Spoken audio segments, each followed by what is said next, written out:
who go to my meetings. Right? You guys are like way too casual for me, so I'm gonna get like a little naked over here. Is that okay? Come on. All right, look at this. I'm straight.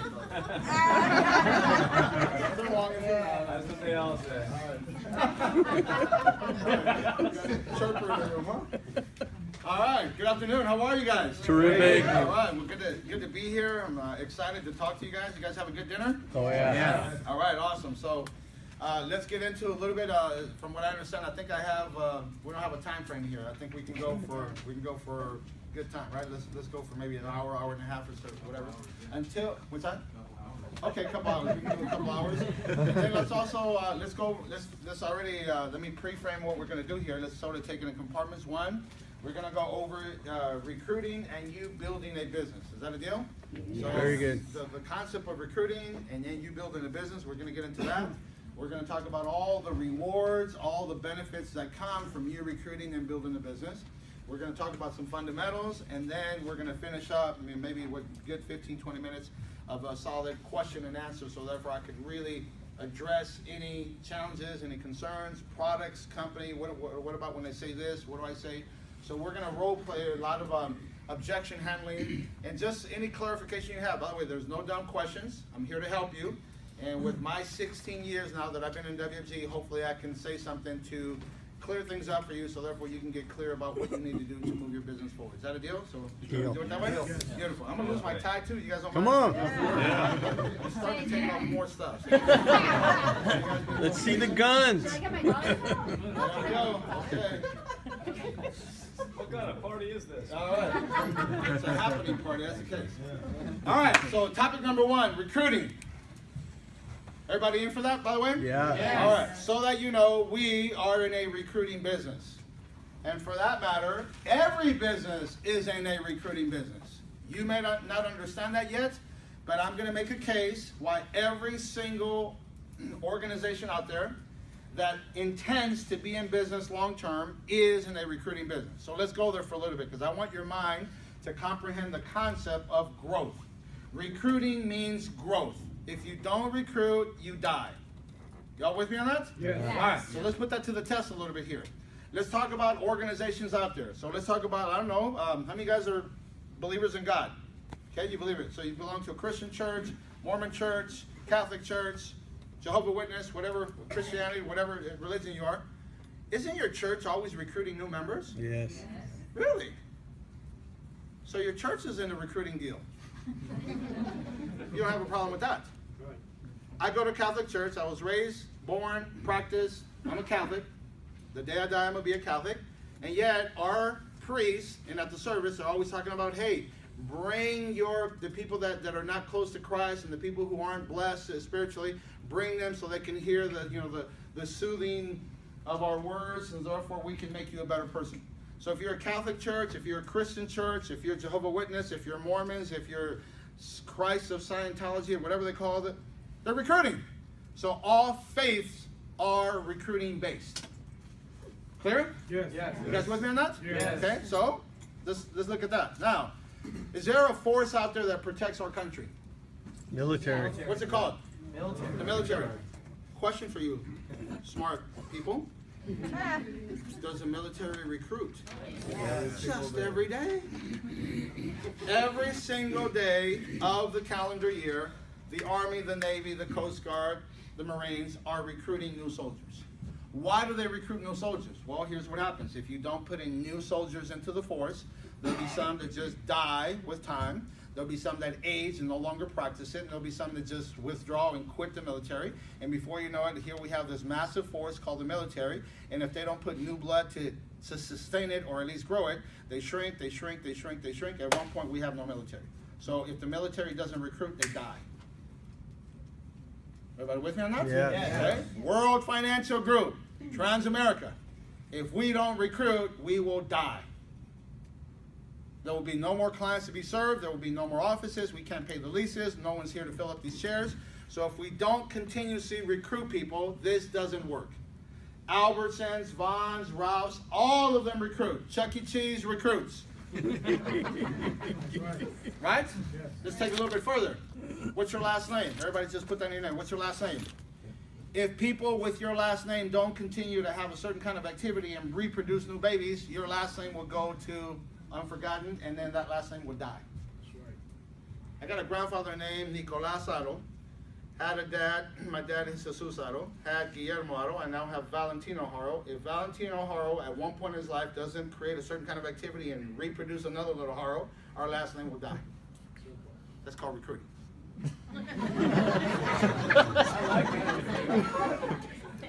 So we recruit and we recruit and we recruit and we recruit and we recruit and we recruit people to a happening.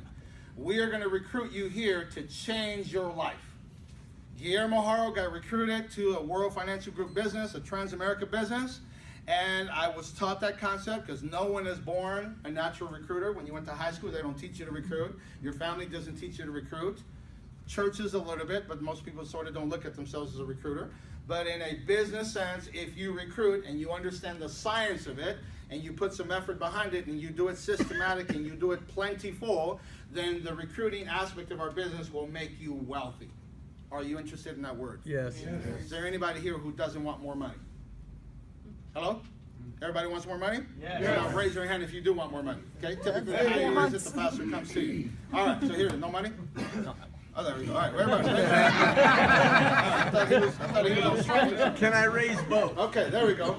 So the mindset now says, I am a recruiter. I'm proud of it. I understand that that's my duty, and I must get good at this. And now let's talk about this for a second, right at the beginning. At the beginning, you're going to suck. Aren't you? Yeah. Everybody who starts something a little bit different at the beginning, you're not very good at it. It's a little awkward. It's weird. It's sort of a behavior. It's some sort of skill that you see it, but you're not quite adapting your mind to it. It feels a little like you're subjecting yourself to rejection.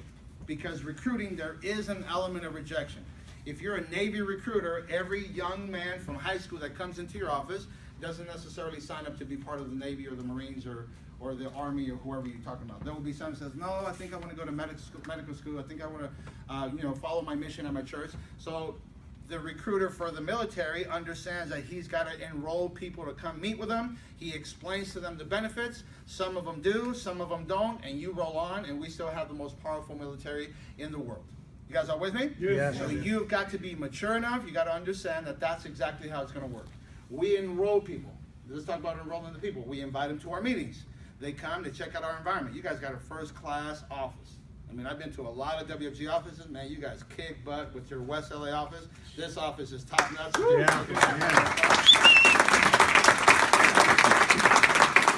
want you to know that if you belong to this office, it's a big deal. You represent one of the nicest, most well-put-together offices with committed leadership of all the entire company. Their office is first class. You go there and the stuff is new. You don't have all kinds of scuff marks, and you don't see coffee stains on the carpet, and you don't see raggedy furniture. You see a first-class quality professional operation. So you ought to be very proud to introduce your prospects to this office. Hey, come on over to the office. They walk in here, and this place smells like success. It looks legit. It looks like something good is getting ready to happen here. So you ought to be proud of that. Yeah. Now, the more people you have flow in here, however method you use. I don't care if you call someone on a resume. I don't care if you meet them at Ralph's. I don't care if you meet them at Chuck E. Cheese. I don't care if you meet them at school. I don't care if you meet them at DMV. I don't care if you meet them at Starbucks. I don't care if they're your neighbor, or relative, friend, acquaintance, whoever they are. Your job is to say, hey man, I want you to come check out what I'm doing. Come check it out. Come check it out. Whoever says, come check it out. Whoever says, come check it out the most and successfully brings people down here, enough of those people will see it. The vision will be caught, and now they enroll in our business, and your job is now to be an example and a leader of those people and continue to do it and do it and do it and do it. And before you know it, at one point in your life, it'll change. Let me just say this to you. You're 100 people away from being at a completely different level in your life than you can imagine right now. Yeah. You want to get to SMD? Let me give you a trick. Let me give you a little fact here. Ready? You want to write this down? I want you to take a sheet of paper like what you have right there in front of you. And I want you to put 10 lines to the point where you build a checkerboard of 100 squares. Y'all with me? You don't necessarily have to do it right now, but I want you to follow it. So let's suppose I have this big checkerboard, and I do 1, 2, so like I slice it up like a checkerboard. So I have 1, 2, 3, 4, 5, 10, 1, 2, 3, 4, 5, 6, 7, 8, 9, 10. So I have 100 squares. The day that you fill up this this board with 100 names and code numbers, you're SMD and above. Yeah. That is a trick. It has been proven over and over again throughout this company. Whoever can fill up a sheet of paper with 100 names and code numbers, so 100 people that have come into your business, they've signed up, maybe some of them stuck, maybe some of them didn't, some of them got licensed, some of them didn't, doesn't matter. When you fill up this square of 100 names, you're an SMD or above.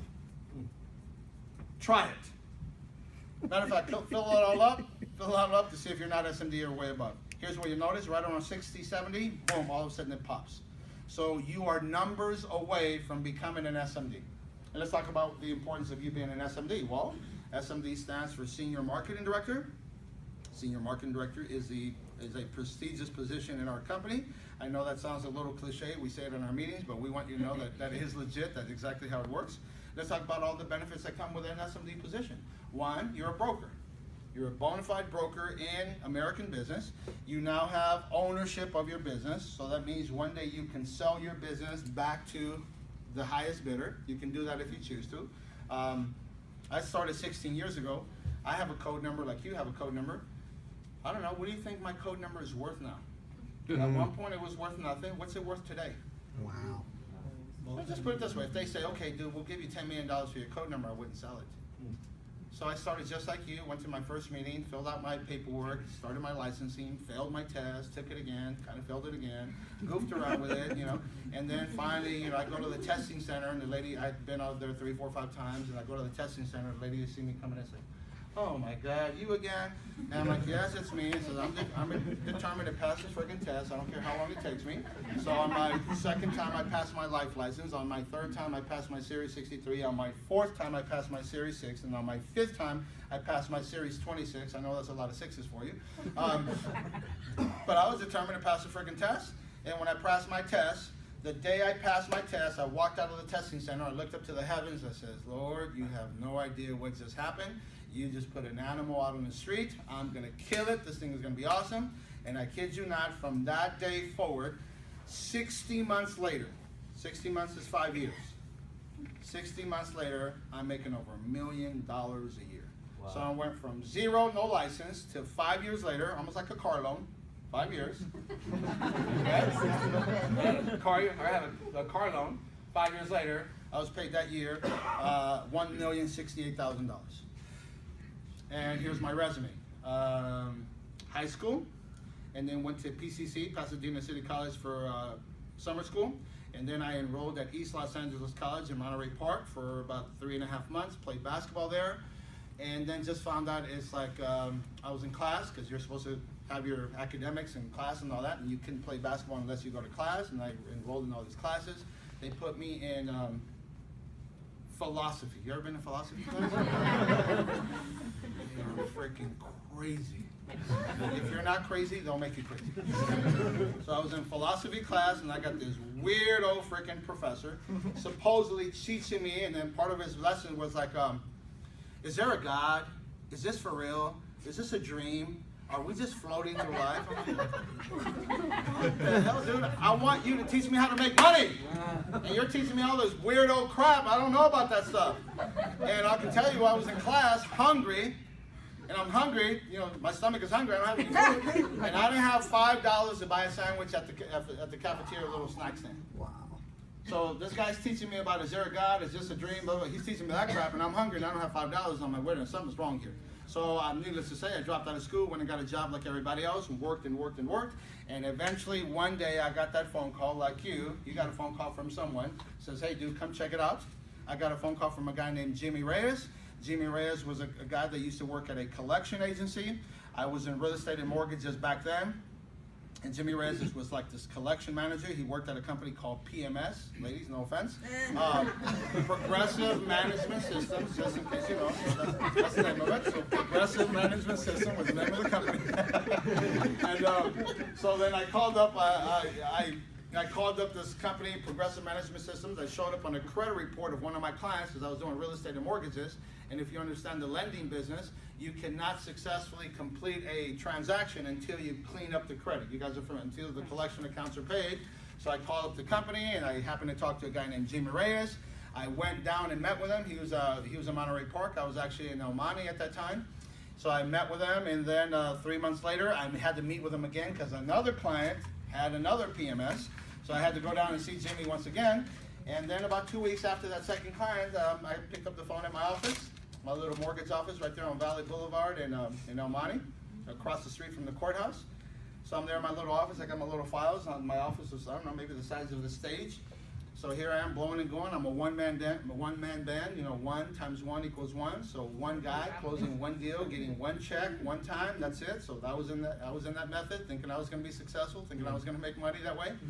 And my phone rings, and I picked up the phone, and back then my little message to pick up the phone was financial office. So I didn't even have a secretary, no. Financial office. He said, Guillermo? I'm like, yeah. He says, hey, this is Jimmy down at the collection agency. What's up, man? We already paid you your money. What the hell you calling me for? He says, no. He says, do you speak Spanish? I'm like, yeah. He's fluent? He's like, yeah. Do you? He says, no, doesn't matter.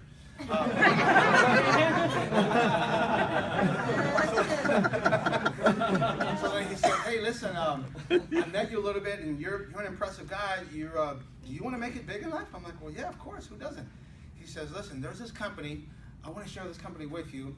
Tomorrow night at 7 p.m., there's this meeting going on down there. Here's the address. Dress sharp. Go down there.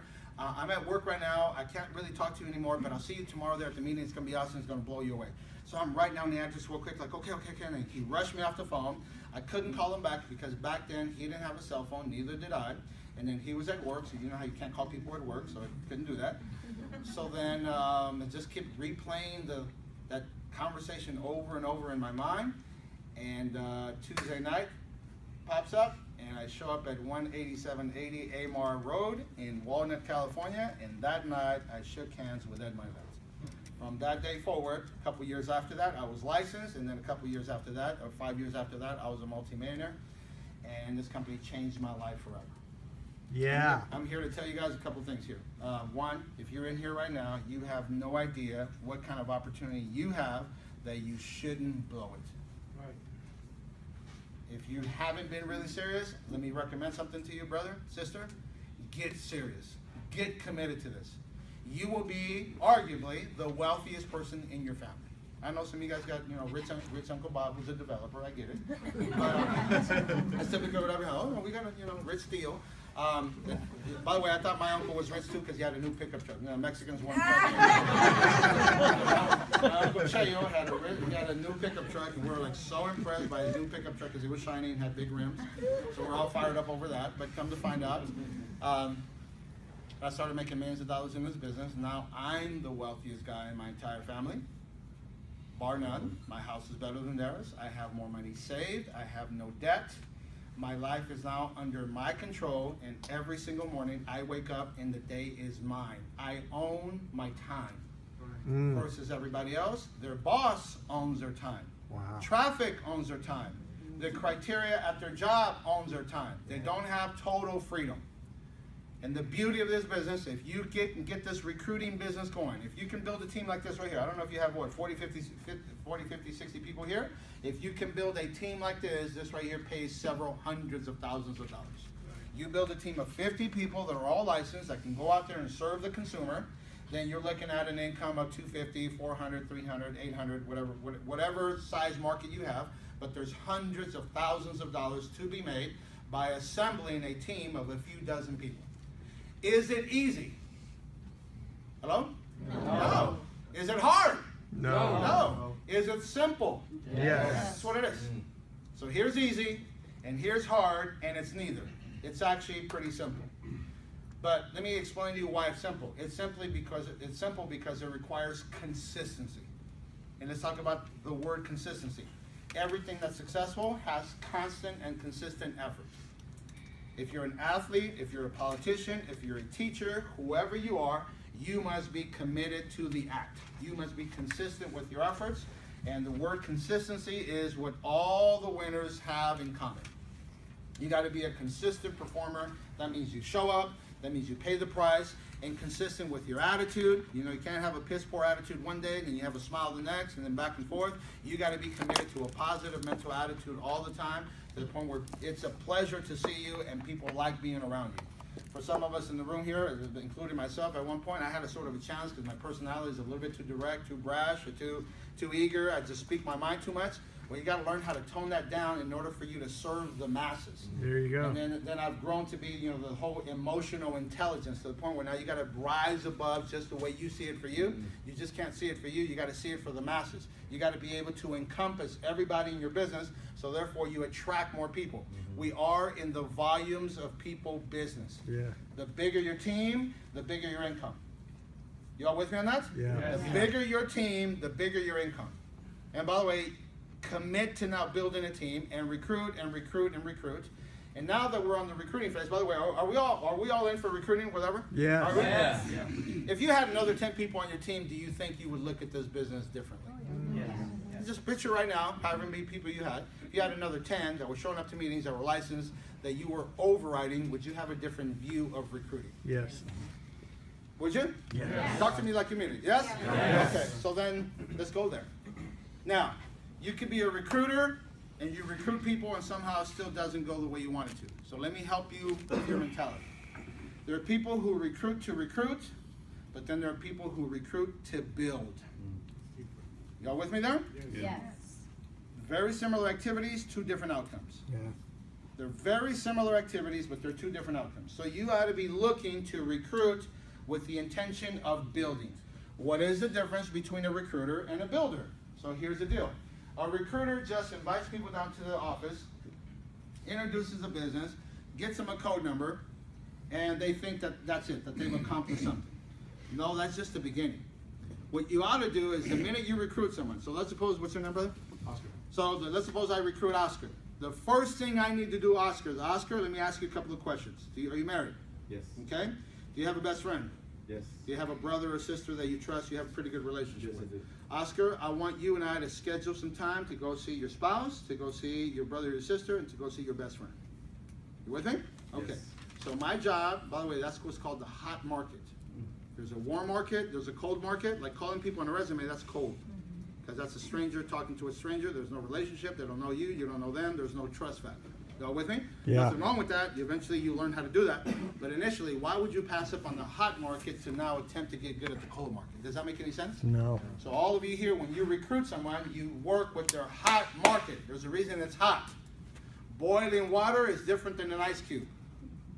Y'all with me? Yeah. So if you recruit in a cold market, it's cold. A lot of rejection, a lot of I don't know you, I don't trust you, I've seen something online, all that comes up. But when you go talk to a spouse, your spouse better sort of be pretty open to anything you do, right? Like, hey honey, I'm doing something. They at least gotta listen. They at least gotta listen, right? What about a brother or sister? Yeah. Well, at least they've known you your whole life and there's some degree of credibility there. What about a good friend? Yeah. So your best friend, a brother or sister, and your spouse should be the first three people you go see. So my job, Oscar, would be to go and now tell the story of our company to your spouse, recruit your spouse for you, recruit your best friend, and recruit your brother or sister. And then I'll take your sister, now we're gonna go do her best three, and then take your best friend, go do their best three, and you just do 3 and 3 and 3 and 3, and let's just do the numbers. 3 times 3? 9. Times 3? 27. Times 3? 81. Times 3? 243. Times 3? 729. Times 3? 2143. So if we just do this 3 times 3 times 3 times, if you just keep doing that and teach your people how to do that, before you know it, several layers down, you got 2,000 people on your team. What would this business look like if you looked out in the audience one time? You go to downtown LA, convention center, and they got all this space, and says, okay, let's go have a meeting, and 2,000 people showed up because you got 3, that got 3, that got 3, that got 3, it just started growing and growing and growing and growing. What if that could happen? So this business is so simple, but we overcomplicate it, we overthink it. We think we need to know everything about the products. Let me recommend this to you. Having product knowledge is healthy. It's good. It's necessary. Let me also recommend something to you. Don't overdose on that, and then somehow don't get the recruiting down. There's a combination. It's like when you're riding a bike. Here is products and recruiting, products and recruiting, products and recruiting. If you have both spinning, you're riding a bike, left, right, then you get to places. But you got to get your products down. You also got to get recruiting down. Why do you recruit? So therefore you grow. And then why do you have products? Well, at least so that you don't look like an idiot in front of your clients. Guys all with me on that? Yes. Yeah. So important to look at that. By the way, did you just catch on to something right now? Oh, yeah. All you need is 3 at the beginning. Now, do you expand your market after that? JR wasn't one of my 3. But remember, I always have my recruiting antennas on. I'm always looking to grow. I'm always looking to expand. Just almost everywhere we go, I'm looking for people. Just right before we came here, I did another meeting. Before that, we had about half an hour to burn, and I had my driver take me over to a Mercedes-Benz dealership. And I get to the dealership, the Mercedes-Benz dealership, and I'm looking around, okay, who am I going to recruit? Whose life am I going to change? And by the way, people that go to Mercedes dealership, they aren't broke, are they? No. If you're broke, you don't go to Mercedes dealership. You go to like Hyundai or something. No offense to anyone. No offense. Sorry. So you say, hey, I have a Sonata. Don't offend. No, I'm with you. So anyway, you guys get the idea. So I'm always looking to recruit, always getting names and numbers. Once you're really good at getting the three people of the hot market, you can now get into the prospecting, because eventually you're going to need to really master the prospecting. To me, now prospecting is fun. It's easy because I've done it so many times, and I understand. Here's another thing is, and it's going to sound a little controversial. So Oscar, so I recruited Oscar, and I got how many for him? 3. Okay, so here's also you understand. You're not going to get rich from the people you already know. Yeah. You're not. But that's warm up. Eventually, the 3 that comes behind him, and the 3 that comes behind them, and those 3 behind them, from the 2nd, 3rd, 4th layer of people, that's where your wealth comes from. So when you recruit someone, your job is to immediately put someone underneath them. So if you recruit A, and then you help A get B, and then you help B get C, and then you help C get D, that's called a leg. So a leg is not a leg until it's 4 deep. So put that in your notes right now. A leg is not a leg until it's 4 deep. So your goal is to recruit someone, and then recruit someone underneath them, underneath them, underneath them, underneath them. And if you do that over and over again, if you build legs of 4 deep, every time you build a leg of 4 deep, that assures you that 1 out of those 4 people will be an SMD, and your job is to build an SMD factory. Yeah. Your job is to produce a widget, to produce a human being like JR that's an SMD, that can run his own deal, that can pay his own rent, that trains his own people, and then from everything JR does, for example, JR is one of my guys, so from everything JR does, the company pays me 17% every month or whatever he does for the rest of my life. Wow. And by the way, JR is young. Yeah. How about that? A lot of shelf life. Your retirement. You don't follow? Yeah. So you look at that. We are in the business of building SMDs. How do you get an SMD? Take a leg 4 deep. So if I recruit Oscar, what's your name, hon? Michelle. So Oscar, and then Michelle's the best friend. And what's your name? Aaron. Mark. And Mark. So here's a leg. 1, 2, 3, 4. So one of these 4 people right here, statistically speaking, one of them is going to be qualified to be an SMD. Are you all with me? Yeah. Your job is to build SMD after SMD after SMD. How do you build an SMD? Recruit a guy, and boom, 4 deep. Recruit a guy 4 deep. Every time you get 4 deep, 4 deep, 4 deep, 4 deep, every time you do that, there's a high probability, statistically speaking, that you will produce an SMD, an SMD, an SMD, an SMD, and your job is now to produce SMDs. So a guy with a series of SMDs becomes wealthy, becomes highly influential, enters the world called leadership. Put this in your notes. Leadership is the highest paid position in life, isn't it? Yes. Leadership is the highest paid position in life. Nothing else pays more money than leadership. Not being an attorney, not a high price surgeon, not a paralegal, not the 7-Eleven owner. Nothing pays more money than leadership. People under an organizational function like ours is the highest paid position in life. And by the way, leadership is fun, and it can quickly be transferred to someone else, provided you're setting up a pretty good example. Y'all with me so far on that? Yeah. Okay, so how do you build an SMD? Go 4 deep. Okay, you recruit someone and take them 4 deep. If you commit to that, Oscar, if you do that for the next 3, 4, 5 years, then you'll be a wealthy man. You'll shock yourself. And people have shocked you, but you rarely shock yourself. Well, this business will shock you. It's like, wait, it's like, it's more than I thought. It's freaking awesome to get paid more money than you thought was coming.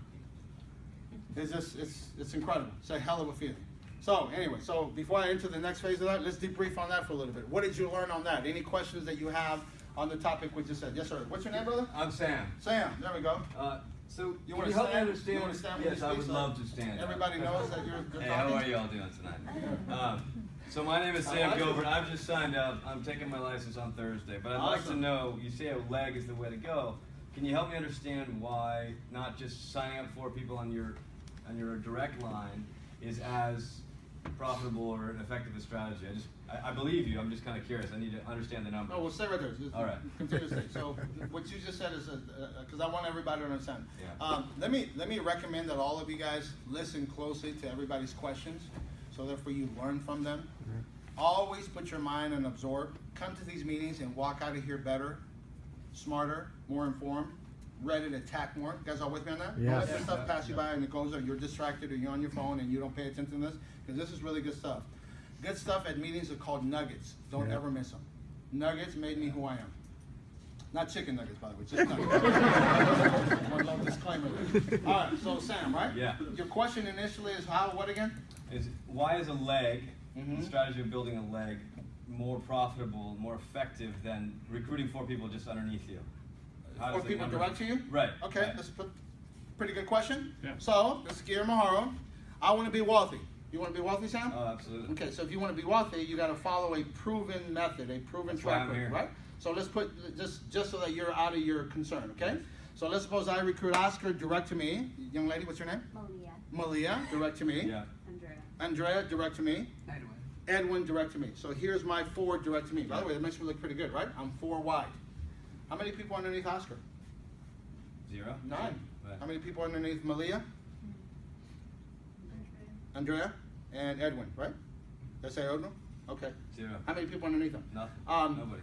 Is there anything to lose if Malia decides to quit the business? Yeah, I mean, you lose a No, 25%. no, for her. Oh, no. No. Okay, now watch this. So what if I did do that? I recruited these 4 wide, but then you also have to instill what's called fear of loss. Mm-hmm. So watch this. So let's suppose I stick with my theory instead of me necessarily going wide. By the way, I do want to go wide, but I want to make sure that I don't ignore Wide and going deep. Go with me? Yep. So you go wide and you go deep. Both of them are very good, but there's some magic to going deep pretty quick. So let's talk about that. So I recruited Oscar. I recruited this young lady, the next young lady. So I got my direct line right here for, right? And let's suppose Oscar starts to get a little weird on me. Then show up to the meeting. I text him, he doesn't text me back. I call him, he doesn't call me back. Once in a while, he shows up to the meeting. He's like, well, I don't know, So come on up, Oscar. By the way, I promise not to embarrass you too much. So here's Oscar, and then Oscar has a team of 3 people. And by the way, let's suppose the young lady right there with the sriracha shirt. Let's suppose she's freaking awesome. She got a big market. She's fired up. I says, Oscar, you know how you've been getting kind of funny on me, and you sort of don't come to meetings, and if you quit this business, you understand what's going to happen, right?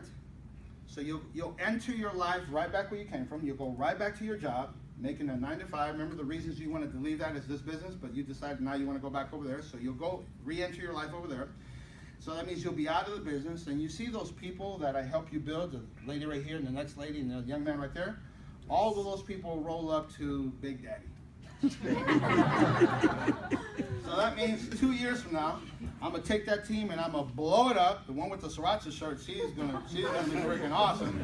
She's gonna recruit half of Asia. And I'm gonna override all those people. But guess what? You won't be able to override because you're out of the business. You're purged out of our system. So you'll be back at Home Depot, and I'm overriding half of Asia. It's called fear of loss. So I told him, hey, dude, don't get too funny. Hang in there. Stick to it. It took me a second. It's I called get it now. fear of loss. I get it. So, is it in his best interest to stick around to lock him in? Oh, yeah. So you lock people into the business by putting a leg underneath them. Nice. Now he has something to lose. I get it. Now on this side right here, I recruit Malia, and then she has no one. So she quits. She just quits, and that was so essentially the time I spent with her kind of went to waste. It went to waste because she did nothing, and then she used up my time, and she quit, and then I just got left with an empty bag. Y'all see that? Yeah. Now, should you stop at 4? Should you stop at 4? I'm gonna say no. No, of course not. So, wait a minute. So it's 4 here. So it's 1, 2, 3, 4. But now let's go here. Your name's Michelle? Michelle. Michelle. So it's Michelle. So do I have her 4? Not yet. No. Well then, let me get this guy. So that's, Oh, wait a second. there you go. So that's 1, 2, 3, 4. Now So you're for going this Michelle, direction. no. That's just, Still you going keep deep. going down that same leg. Ah. See, so that's 1, 2, 3, Oh, 4. geez. There's 4. Yeah. But does she have 4? No. No, not yet. So Not then yet. I got to keep working. That means I'm going to get 1, 2, 3, 4. So now she has 4. Wow. And you keep doing that, and keep doing that, and keep doing that, and keep doing that. And then 3 times 3 is 9, times 3 is 27, 81, 243, 729, 2143. Wow. It's simple. But here's the problem. We got too many smart people in this world. It's so freaking simple, but then, you know, we got a master's degree. And we want to put that into the mix. And we screw up something really simple. Take us a quick story. I live in a community up in northeast San Gabriel Valley, a city called Glendora. Some of you guys have been to my house. And in my house, it's a pretty high-end community there. One of my neighbors is the heiress, the sole heiress of In-N-Out Burger. You ever heard of In-N-Out Burger? Doing pretty good? Have you ever been to an In-N-Out Burger that's not busy? No. They always have a line. Yes. Matter of fact, In-N-Out Burger is beating the crap out of Carl's Jr. and Burger King and Rally's combined. Wow. They're just smoking. They're just smashing them. Matter of fact, you see a Carl's Jr. on this side of the street and an In-N-Out right here, and they may be lucky if they have 2 or 3 people inside the restaurant, nobody in the drive-thru. This place is loaded all the way around. I think you've seen it. So, I'm a person that's very intrigued by simplicity. Sam, you with me? Yes. Simplicity.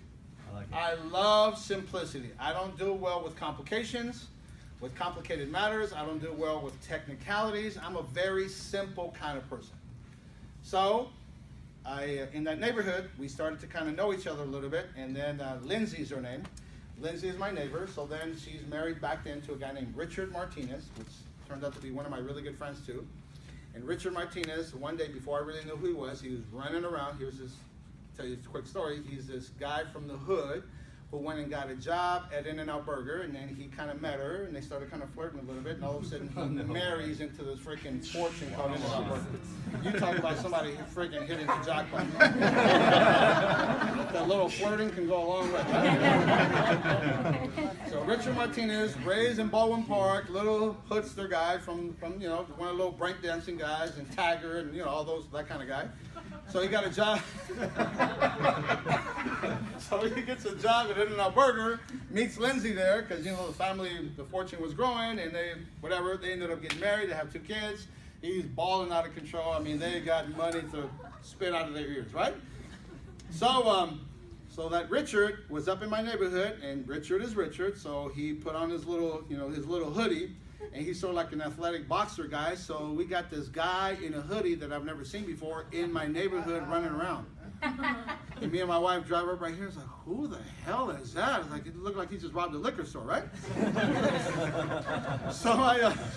So I pulled into my driveway, and here's this guy kind of running with a hoodie, and he's running around, and I stop around here, it's like, hey, do you live here? He says, why do you ask? Well, one, you got a hoodie, you look like a hoodster, and this is a gated community, it's private, and I've never seen you before, so I think my question is valid. What do you think? He says, well, yeah, I actually live down there. He says, where? He says, that house right there. And I'm like, what house? He said, that one right there. The freaking In-N-Out house. Everybody knows that. He said, he lives at the In-N-Out house. Like, do they know you live there? He said, yeah, Lindsay's my wife. Oh, good to meet you. How are you? I'm thinking, hey, married homeowners' kids.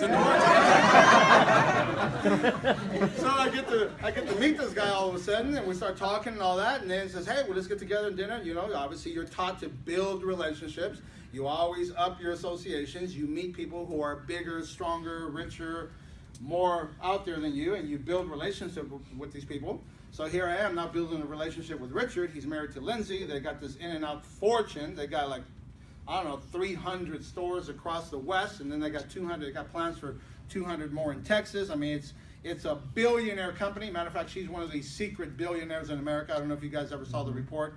I think Warren Buffett attempted to buy her company, and she told him to go back to Omaha. So bottom line, I built a relationship with Richard. We became good friends. Well, Richard and Lindsay divorced. By the way, that's her third divorce. So obviously she's a little confused.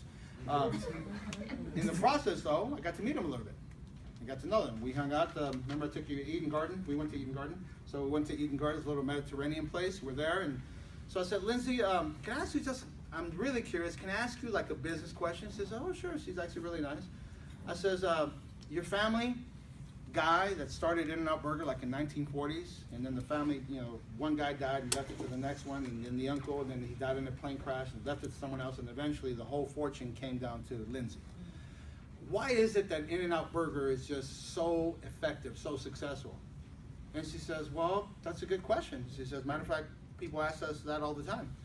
She said, have you ever been to one of our stores? I'm like, of course, who hasn't? Of course I've been to your In-N-Out. She says, have you looked at the menu? I'm like, yeah, what do you remember? 1, 2, 3? She says, yep. That's all we sell. We sell number 1, a number 2, number 3. Guess what we don't sell? We don't sell McRib. We don't sell enchiritos. We don't sell chalupas. We don't sell churros. We don't get mixed up with all that other stuff. We keep it simple. When you come to our store, you're going to buy a burger, french fries, and a drink. A burger, french fries, and a drink. And we're going to teach our people how to make that burger systematically the same way every single time. So every double-double you ever purchase at In-N-Out Burger will be wrapped the same, will be put together the same, will be assembled the same way. The bun, the lettuce, the meat, all that will be strategically in its place every single time. They thrive on simplicity and consistency. And for that matter, they kick everybody's ass. Yeah. You ever been to Farmer Boys? Yeah. And you look at their menu, it's like, you got to read the Bible. It's like, oh my God, it's like 99 items. And before, I don't even know what to order. There's just so much crap. You get In-N-Out, they make it really simple. Welcome to In-N-Out. Can I take your order, please? I have a number 1, raw onion, grilled onion, whatever. Boom.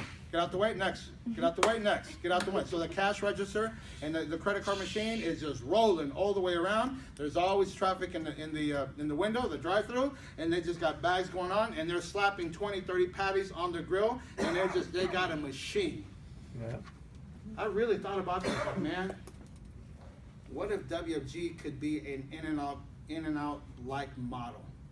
What if we recruited people, they come to the meeting, they do their interview, they do their one-on-ones, whatever system you run here, run it, and then you just keep doing that over and over and over again, and yes, not everybody sticks. One thing In-N-Out understands, not everybody's gonna come and order a double-double. Sometimes they want it a little bit different, they're willing to modify your order to your liking a little bit, but they're not gonna go out of their way and do something weird. Hey, can you put a tamale in my double-double? No, can't do that. Can you put chili? No, can't really. So, there's certain things that they won't do, but then there's certain accommodations that they will. And that's the same thing with our business. If you can get a simple model that can be replicated over and over and over and over and over again, over the course of a few short years through the concept of numbers multiplying, then you end up pretty wealthy. Do you all follow that? Yeah. So you got to keep it simple. So it's recruiting and selling your products. Recruiting and selling over and over again. Take a leg 4 deep, take a leg 4 deep, take a leg 4 deep. Keep doing it, keep doing it. Stay focused. Stay effectively focused.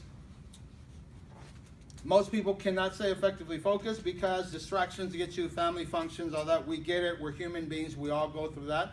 But whoever can stay effectively focused for the longest period of time with the most amount of people ultimately comes out on the other end a multi-millionaire. When I got started in this company, there were 3 or 4 people that had become millionaires. Today there's close to 60. So there's 60 people now in WFG who are making $1 million a year or more. By the way, we're just getting started. A lot of your family members, most of your friends, most of your neighbors, they don't even know we exist. Yeah. Most people don't know we exist. You think the 4 or 5 is right here? You think if you took a poll, it says you have to pass right here and answer a couple of questions before you can move. Have you ever heard of World Financial Group Transamerica? Yes or no? Do you own life insurance? Yes or no? And are you interested in making more money? Yes or no? Okay, next.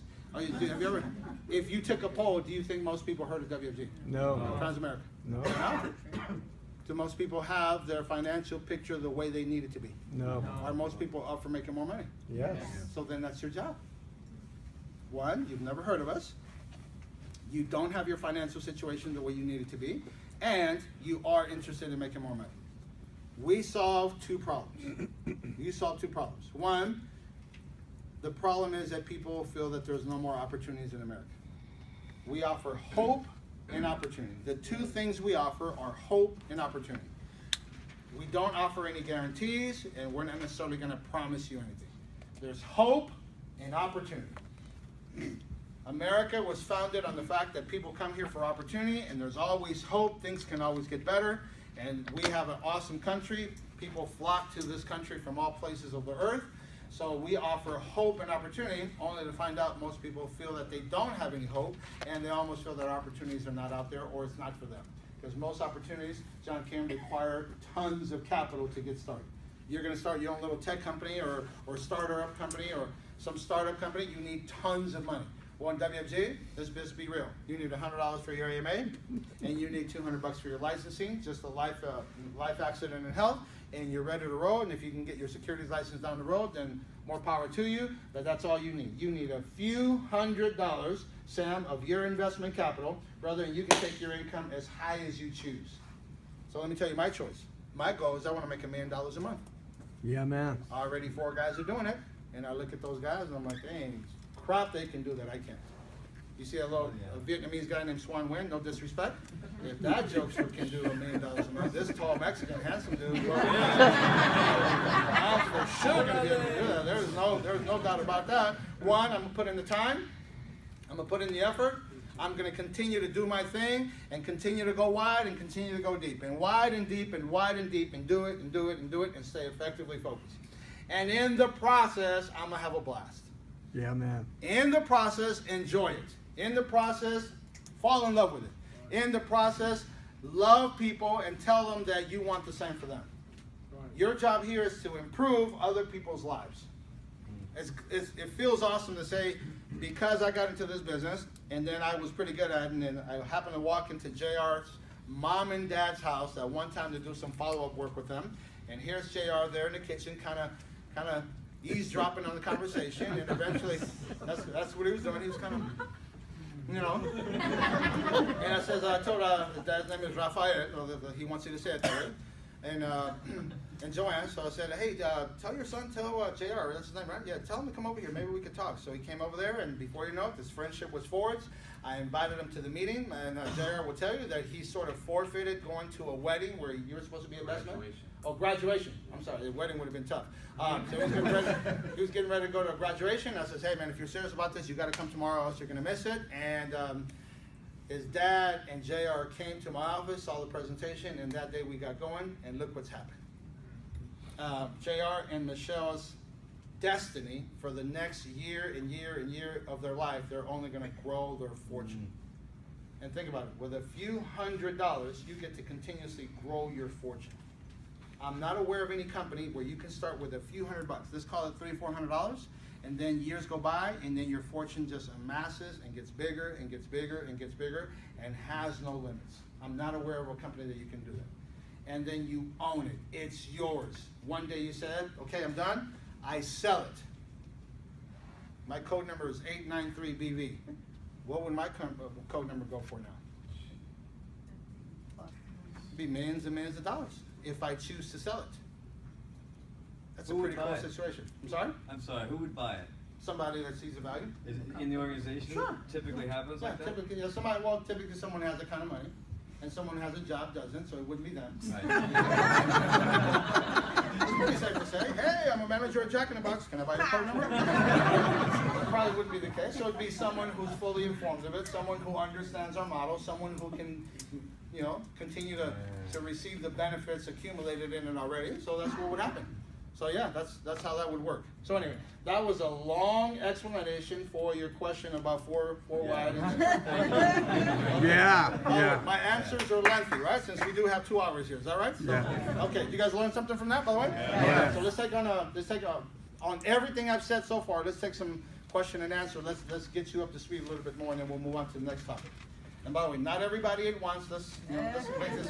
I don't want to talk at you. I want to speak with you. So let's see if we can collaborate. Any questions you have so far on what we touched? What did you learn? That's a different question.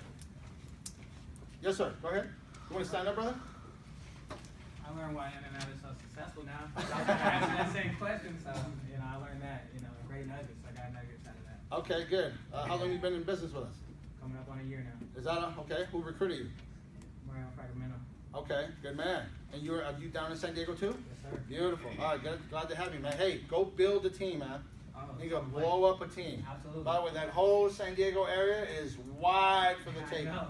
Like everybody in San Diego needs to know about this, and almost nobody. I'm thinking San Diego is like the biggest virgin in the United States right now. I really want to say that to you in a very constructive way. So that's awesome. So you make sure you tap it, okay? You guys are. That thing, you're finally blushing. Huh? All right. So go wide, go deep. That makes sense to me. Very good. All right, so what else we got? What other, based on what we've, yes ma'am. Go ahead. What's your name, hon? Maureen. Maureen, go ahead, stand when you speak. Go ahead. Leadership is the highest paid position in life. Okay, how you feel about that? I believe it. Have you ever heard of that before? No, it was my first time putting in these words. All right, so now let me teach you, let's go forward with that. Since leadership is the highest paid position in life, make sure you become a leader. One worthy of people following. Very good. Follow? Yes. You become a leader. How do you become a leader? That means you got to be working on yourself. You got to up your value. Leadership means you're here and then you grew and you set the right example. In WFG, leadership is you show up to the meetings. You show up on time. You show up early. You're the hardest worker. You set the right example. You have a great attitude. You continuously work on your personal development, your language, your appearance, the way you see things. Do you have a small vision or a big vision? If I'm on your team, do you inspire me or do you just like, Y'all with me? It's so important that you start to see yourself as a leader. By the way, read books on leadership. I saw a book on JR's desk today. You have a new one, right? You saw that, right? What's the name of it? Leading by Ferguson. Okay, you want to say that? You guys want to write that down? The book, the name of it is called Leading by Alex Ferguson. He's the winningest soccer coach in the history of soccer. Okay, how about that? Wow. So even if you're not a soccer fan, I'm sure he'll touch on some things there that would be important. So Leading by Alex Ferguson, the winningest soccer coach ever in the history, was it Europe or ever? England. World. In the world. Okay. So that'd be a good thing to do. So there's another guy named John Maxwell. Yeah. And John Maxwell has written book after book after book about the principles of leadership. And John Maxwell is a great storyteller. He talks about all the people in society, in politics, in sports, in business, in the spiritual world, all the people who are big on leadership and why you need to see yourself as a leader. Let me just tell you one thing. A lot of us are taught how to be a follower, and then when you separate yourself from the follower to becoming a leader, it's a completely different mindset. It's like you're free from bondage. I really mean that. By the way, thank you for addressing that. All right, let's go. What else did you learn? Anybody? Yes, sir. The G. 2 questions. Okay. What's This is kind of weird, huh? Well, I want to make sure I got you, so I'm looking at the camera. Okay. I'm What's looking at you. What's the number one thing that you did that assisted you to achieve the success that you've achieved, and what's the number one thing that you would have changed in your business that you may not have done, but you looking back you would have done to be successful? So Is that one question? 2-part. That's 2-1. All right, give me the first one first. First one, what did you do that made you successful? And then what What did I? No, hang on. Okay. So what did I do to make me successful? All the things I just told you to do. Okay. Okay. Should we review? 1, showed up to every meeting. I just got to tell you, I was a stickler, committed with everything inside me to get to every single meeting. Why? Well, I set the right example. So if I recruit Oscar, and then I said, okay, Oscar, you got to go to the meeting, and then I don't show up to the meeting, but then Oscar goes, and the minute he gets there, who's the first person he's looking for? He's looking for me, but I'm not there. But then I sort of sold him a bag of goods because I told him it was really good, but somehow it's not good for me to show up. So that's a little tough to swallow. You with me? So showing up to meetings was critical. 2, for about, for about 3 years, I've said this over and over again, for about 3 years, at every single BPM, I had 1 to 2 to 3 guests. I just made a personal commitment to myself that every Tuesday and every Saturday, I had 1 to 2 to 3 guests at every single BPM, and I was just killing it to make sure I forced myself. So here it is, Wednesday night, Thursday night, Friday night, I was calling people, I was prospecting people, I was urging people to get to the meetings on Saturday morning, and then once Saturday morning's meeting was done, Saturday afternoon, Sunday and Monday, calling them, urging them to get to Tuesday night. And I did that for about 3 years. I didn't necessarily always have a guest, but most of the time I had a guest. And those 3 years of constant effort of driving people to the meetings, it blew up my business. During that time span, there's a guy named Jesse Gutierrez that came into my business, J.R. Mejia came into my business, Nick Lancaster came into my business, Anthony McGowan came into my business, Mike Betancourt came into my business, and the list goes on and on and on. And it just, to this day, those people exploded my business. Very So good. answer number 1. Okay, question number 2. What would you, looking back, what do you wish you would have did? You have an hour? Well, you got to condense it. Let's just go there. That's so true. What would I have done different? 1, I would have gotten an alignment sooner. What do you mean by alignment? I would have gotten an alignment. I would have followed exactly what my leader said to do without any guff or feedback right from the get-go. Like, based on what I know now, if JR is my leader and he said, gee, you got to do it this way, I wouldn't have had any suggestions against that. I would have just followed in his recommendation. I would have followed his recommendation. I would have fell in alignment with him like this, because I know the guy had my best interest in mind. I would have got my licenses sooner. I screwed around with, kind of not getting my license sooner. I was a little distracted. I'd be studying, and my mind would wander off. Okay, what am I going to do tonight? I'm going to go to the gym. I'm pick up my clothes from the cleaner. I got to wash my car. I got to go do this. I got to call this girl. So, forms of distraction. You with me? Yeah. So I didn't pass and get my licenses as soon as I had. I probably lost almost 1.5 years, maybe 2, by delaying sort of taking a test and really committing to studying the material to finally pass that freaking test. So definitely would have done that. I'd have recruited more people earlier. I would have got my JRs of the world earlier, not later. So my first 6 months, I would have shoved more good people into those meetings, so therefore those people would have been with me longer. I would have been overriding them longer. I would have had a bigger team sooner. I would have got to $1 million sooner. I would have worked on myself more. I would have read more books, listened to more tapes, committed to developing my mind and my intentions to go big faster. I would have done all those things. And the list goes on and on. I would have got leaner. I'm in pretty good physical shape. I would have got leaner. I wouldn't have eaten In-N-Out or cheeseburgers that much and tamales. And if you're Mexican, it really screws with you. You see what I'm saying? So all those things, it's taken me a while for my life to be as disciplined as it is today. I run a pretty disciplined life, and it's not perfect, but I would have got to this point sooner, and I think I would have enjoyed it. I would have enjoyed it longer. So basically, in a nutshell, quicker discipline, quicker obedience to your leaders, Yes. or Alignment. Correct. Very good. Yes. Thank you. That's a good point. By the way, it's a recommendation for you guys. If you're in here and your upline tells you to do a certain way, doesn't your upline know more than you? Why would you even resist? Is your ego that big? Is your ego in the way of you making big money? Not anymore. Ask yourself that. Is it helpful? Does it help you? Does it help your team? Does it help the office environment that you are somehow so opinionated that your way of doing it somehow is the way you want to stick to it? Doesn't help you. So fall into alignment. At one point, my career took off, my business took off, my income took off when I, at one point, just came to terms with my unwillingness to do it that way. And I just recognized I was going to get more of the same, because it says more of the same equals more of the same. Is that true? So then at one point in my life, I just pulled out my letter and said, hey, I need to talk to you. He says, no, I don't, because we kind of would have some headbutting. He says, no, listen, I need to talk to you, for real. And I pulled him into an office and said, listen, from now on, I will be the most coachable guy you've ever recruited. Everything you ask me to do, I'm going to do. And I'm going to fall 100% in alignment with you in all aspects. You say it, I do it. Deal? And he's just like, where the hell you been at? Well, I showed up. Here I am. And from that moment forward, his attitude about me changed, and then we just walked. Very good. It just took off. Very good. It's like a coach that has a really good player, but the player wants to do it his way. And you have a championship coach. Ed Milet was a championship coach, and Ham is a good player, but wasn't buying into his game plan. Doesn't work. Mm-mm. There's a reason you're a player and someone's a coach. They know more.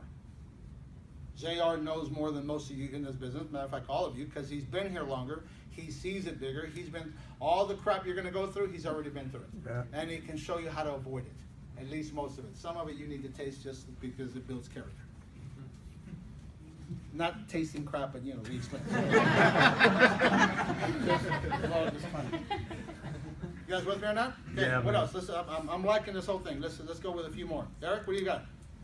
What'd you get? David asked it all. I'm just kidding. I would say for, you know, because I have some people in here. When you feel like you've hit a wall, what's your, you know, what's the best way to get out of it?